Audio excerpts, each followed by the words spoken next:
What up, dope people? It's your man, Prof. This is another episode of Let's Talk About It on the Real Ish Radio Network.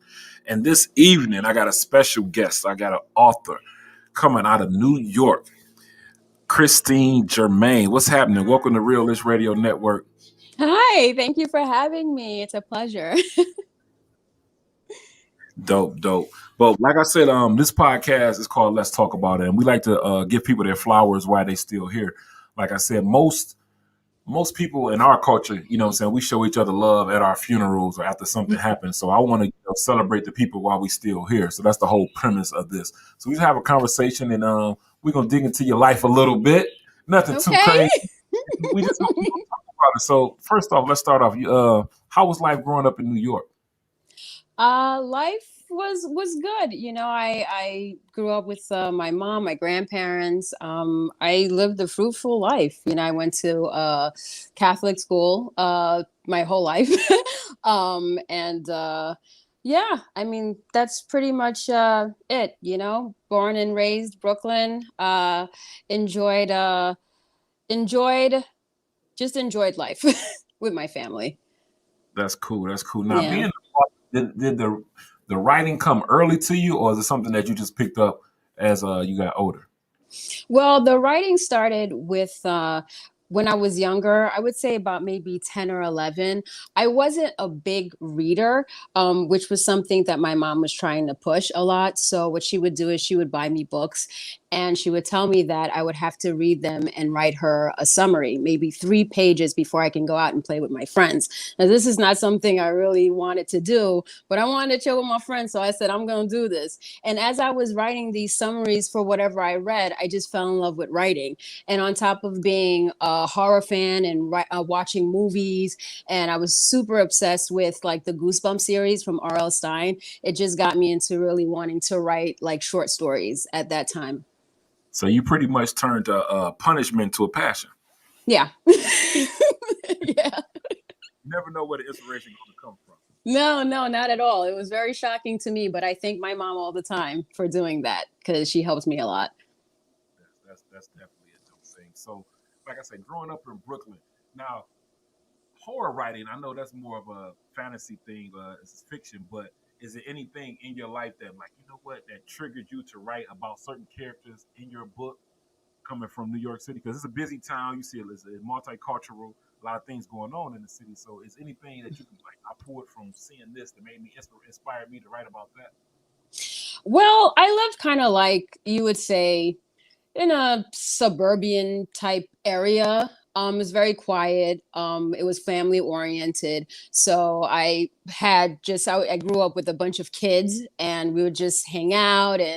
Um, and I think that as far as the book came along, it just started one night when I was watching Stephen King's Sleepwalkers. And I remember watching the movie and thinking how crazy it was seeing these two shapeshifters, a mother and a son, and they could shift into anything. And they were trying to kill women to steal their souls so they can keep themselves alive, so they wouldn't go extinct. And I said, well, this is a crazy story. And I said, well, that would be cool to write something similar, but have more of a diverse group of characters. Because I think something about being younger in the 90s, I didn't really grow up watching movies with like a strong female Black character. I mean, yeah, we had sitcoms like The Cosby and A Different World, and the list goes on. But when it came to horror movies, yeah, maybe you had one or two, but they died in the beginning of the movie. They never lasted. So to me, I always felt like, we need that type of diversity. And I wanted to see a character like that looked like me. So I said, in order to make that happen, I might as well write a story, and that's how it came alive. Yeah, it's all about representation in anything. That's when you can see yourself in it, or if someone else, because like, it could be a kid that's want to get into writing, or like you say, writing horror, something that we're not really depicted in movies or even in books per se. And you writing, giving people of color and multicultural people actual leads in these stories that don't die off in the first 6 pages. I believe motivation for another generation, because like I always say, when I was growing up, I never thought I would see a Black president. Yeah. And now seen one. Now it's kids growing up thinking they can be the president of the United States because they had some type Correct. of reputation. So I think that all ties back into what you did. You took Hmm. something you wanted to be a part of, and seeing that they wasn't going to make you a part of it, so you created your own. Correct. Correct. And I That was, think, even with that and the characters that I did create, because the characters that I created when I was 12 years old, I was young. So most of the characters I created was based on people that I knew in my real life, friends, people in school. But as the story evolved, because I started at 12 and I didn't finish the story until I was 18. And then after that, I just caught writer's block for a while. But as the story evolved, and then 22 years later, I was able to rewrite it, and that writer's block left. From all of the interactions I had with so many wonderful people, I was able to implement that into the book. So a lot of people I know are part of these characters in the book, which is fun. yeah, that's definitely interesting. So you said you had writer's block. Yeah. How did it take for you to shake that? Was it a long period you had to come back to it, or just something that just you were stuck on a certain chapter?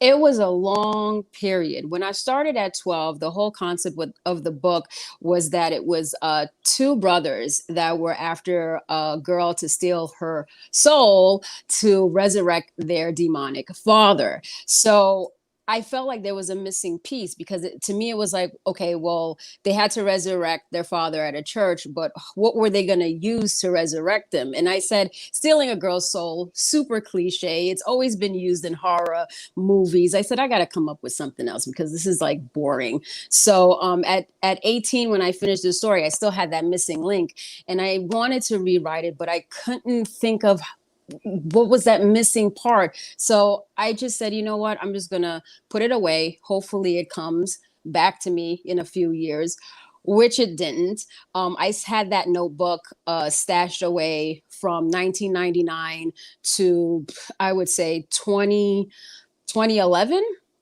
And when I Wow. decided that, yeah, and when I decided to rewrite it, it was in 2011. So I was 31. So when I decided I wanted to rewrite it, I lost my home to Hurricane Sandy in 2012. So that notebook got just drenched in Wait, huh? salt water. Crazy. Yeah, so I was pretty much done. I only remembered about 50% of the book, or 40-50% of the book. Everything else was kind of like a blur to me. So from 2012, I kept thinking about it, because that story never left me. I always thought about specific characters and just the story, thinking to myself, damn, what could have been if I just found a way to rewrite this book and find that missing link. And in 20 I would believe 2018, I was at work.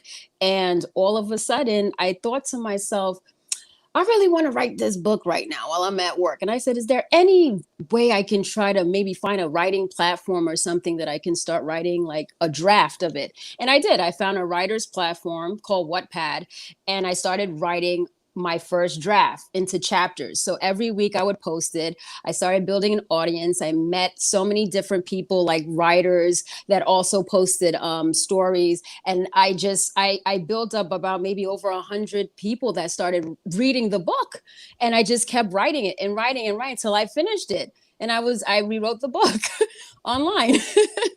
That's dope, and that's a lot. Just to even dealing with losing your home to a hurricane, Yeah. um, that's crazy. And then being able to bounce back from that, to even most people would just, if you lose all that work, most people would let it go.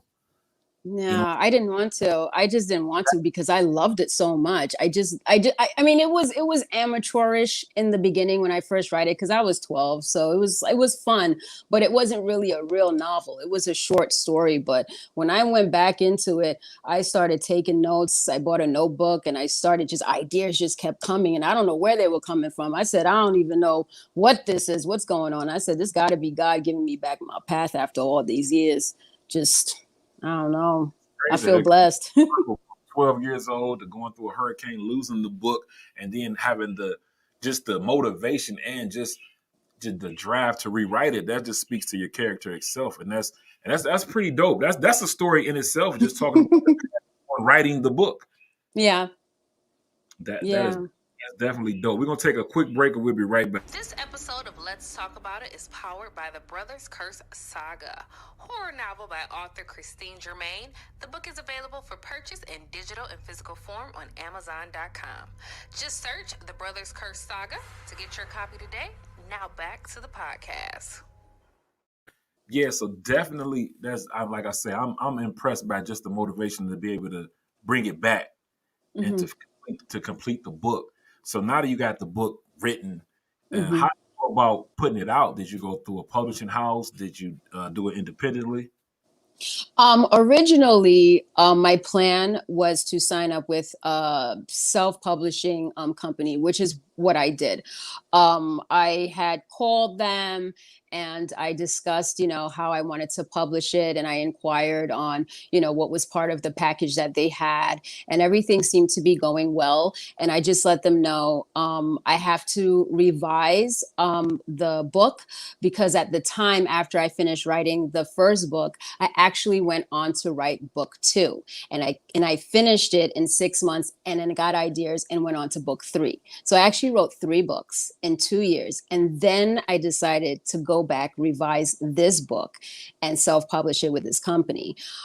So what happened is, once I was done, I sent my manuscript, and apparently things weren't mentioned to me in the beginning. I thought I was going to have an editor and certain other things. And they told me that I would have to find an editor myself. And I said, well, I just paid for a package. And now you're telling me that I have to pay someone to edit my book, which is very expensive. So I felt like I was stuck. I said, well, what am I going to do? I have this manuscript, and I felt flustered. And I said, you know what? I said, I'm going to go find an editor, which I did. And once I paid for the editor, I said, if I can pay for the editor, I can do my research and I can just publish this book by myself. I don't even need this company. So I told them, you know what? You took my money. You didn't give me what I paid for. And I said, you know what? I'll just do it myself. And take the money, Merry Christmas. And that was it. I just invested, and I researched and figured out how to publish my own book, and here we are. Well, that's good that you were smart enough to do the research and put the work in yourself, because now by you doing that, you own the book. You have full ownership. You got full ways that you want to put it out. When you're Hmm. going through editing, and they can own a percentage of your book, or even pay you out and own your whole rights to your book. So if somebody want to Hmm. do a movie from it, they get the money from it, and Hmm. also they can change your story out. And you know what I'm saying, having that independency and ownership is key, and that's Yeah. something that we've been preaching a lot lately. You just everywhere talking about entrepreneurship or owning, even in the music business, like owning your masters. People don't realize once you sign that big deal, they own everything you do, even your likeness. Some people Hmm. can't artists can't even use their own. Yeah, Yeah, that's so for like you to just to have to be independent is dope. yeah, so I mean, you hear now with artists, fighting and stuff for their catalogs. They don't even own them. I mean, we already saw what happened with Prince and Michael Jackson, so I don't even have to tell you. It's just really important at this point. Because I mean, it feels good. I mean, it would feel good to be traditionally published. I mean, everybody wants that, and of course, you get more of the hype, on your book. People know it, as opposed to being a self-publishing author. But then at the same time, I think to myself, it doesn't even matter being a self-publishing author. I can still get there. If I push myself and I'm hungry for this. So yes, I'm going to do everything that I possibly can to get this book out and for people to know about it. So yeah, I'm happy that I own everything. Got my copyrights. I own my ISBNs. I was lucky enough to purchase 10 ISBNs for all of my books in the series. I have 4 books in this series. So why not own those? And I'm the publisher. My name is as the publisher, so nobody owns my work. So unless they want to make a film adaptation, they would have to go through me. That's dope. Ready to push that. I mean, we always, especially on this platform, we always speak to entrepreneurship, ownership, and just running your own thing. You know what I mean? And that's dope that you was able to take a loss. Actually, you know what I'm saying, going by Yeah. losing money going through that company, and still was able to resurface yourself and make it happen and put the book out. And like you, Hmm. one of 4 coming. So that's definitely just a great accomplishment. So where all are your book located? Say somebody trying to purchase the book, where they got to go to get the book? You can purchase the books on Amazon.com. Also, you can purchase the hardcover on Barnes and Nobles. That is incredible. So, say if a young writer is going through writer's block and just going through frustration to try to get their voice heard, what would you tell them? To me, if somebody has writer's block, don't push yourself, don't force yourself, because creativity doesn't come when you force yourself. You can't. You got to take a step back. Because that's what I did. I tried to force myself and it didn't come. I mean, unless you can, to me, listening to music too helps the brain relax, or maybe going on vacation, going somewhere where, like, say you write a book and there's a certain scenery that go somewhere where you have that scenery. Maybe it can help you make it open up, your mind and stuff like that. But never force yourself to write something, because it's not organic. It won't come out right. It just won't. Oh, okay. Yeah, that's good advice. For definitely that. So let's. I don't want to give away too much of the book because we want people to actually purchase this and support this. But can you give us like a little teaser or just some generalizations of what's going on in this book? Well, the book basically is about a girl named Crystal Francois. She's 24. She comes back to her town of Lakeview Falls. It's like this really eerie supernatural town. So she comes back a year after her parents were brutally murdered, and their murder hasn't been solved since then. And she's given a crystal amethyst stone necklace 2 weeks before her 25th birthday, that was given by her late mother. And then she finds out that she's being hunted down by two 18th shape-shifting brothers, 18th century shape-shifting brothers, who's after this necklace so they can resurrect their 200-year-old demonic father and 24 shapeshifter demons. Wow, that's a lot. that's definitely a lot. So I think that's definitely something that's interesting, and I think hopefully that it can get, this whole series can get turned into a movie, because I can see what you're doing. And I think our culture hasn't been represented well in that genre. And I think that can be turned into something big, TV series or movie series, because you, like you say, you keep dropping books, so there's more to film. You know what I mean? So have you spoke to anyone about taking it to that level, or are you just taking it slow? I'm taking it slow right now, because originally I wanted to go and take classes for screenwriting, because I majored in film in college. So that was always something I wanted to do, was take this story and turn it into a movie. So I haven't reached out to anyone. I'm definitely taking it slow, and see where it takes me. But yeah, I think it's going to be a challenge. It's going to be a big challenge, because like I said, this book has so much diversity in it. And I feel like sometimes people are not ready for that, but you have to. I mean, we're in 2021. It's about time, let's get some more movies and series with Caribbean people. My female lead protagonist is a Haitian American girl, just like me. And if you ever seen a lead female that was Haitian, but she's surrounded by other people, from Ireland, Italian, Jewish, LGBTQ, we're all mixed up, like a mixed bowl of nuts in this book. So, and I like it, so I think we're definitely ready for a story like that. And it's deep, and I like it. It's funny, it's quirky, it's fresh, it's new, so, and it's for everyone. Doesn't matter how old you are. I have my 87-year-old grandmother reading it, and she likes it. So That's what's up. The diversity is cool, and I like that you're highlighting Haitian women, because a lot of people don't know the story of Haiti and how they started the first slave revolt. It's so much history from Haiti and Haitian people that a lot of people, the masses, doesn't know. So that's giving a hint of it. I think that's that you're coming from with it, and I think that is super dope, because, like I say, people don't know. Like, if we had that conversation, they don't know about Toussaint, they don't know about the, about the Maroons. It's a lot of information that they don't even know. So just touching on it on that scale is definitely good, and hopefully that it'll spark minds to do more research on that, because it's a lot that's coming from that people just don't know, because it's not taught. You know what I mean? If you don't research it yourself, or you got an old head that's going to give you that type of information, then you would never know. Yeah, and I also asked my family as I dug deep into the series. You'll see even from book one, I do put different languages. I put Spanish, I put French, and then it evolves a lot into the second and third book. You get a lot of French in it, and then you dig deep to like a culture, maybe a fake culture, fake story that I made up, like that goes into Haiti and certain villages and stuff. And then I had to ask my mom, and she helped me out with that too to do research. So that's pretty cool. Yeah, that's cool that you're pulling your own culture into it as well, though. You know what I mean? Even though just not Hmm. just the African American culture, but you also your roots, your Haitian roots into it as well, because it gives Yes. more detail to the story and it also invites into your life a little bit because it's kind of like it's not about me, but it's a little bit of me in here. You know what I mean?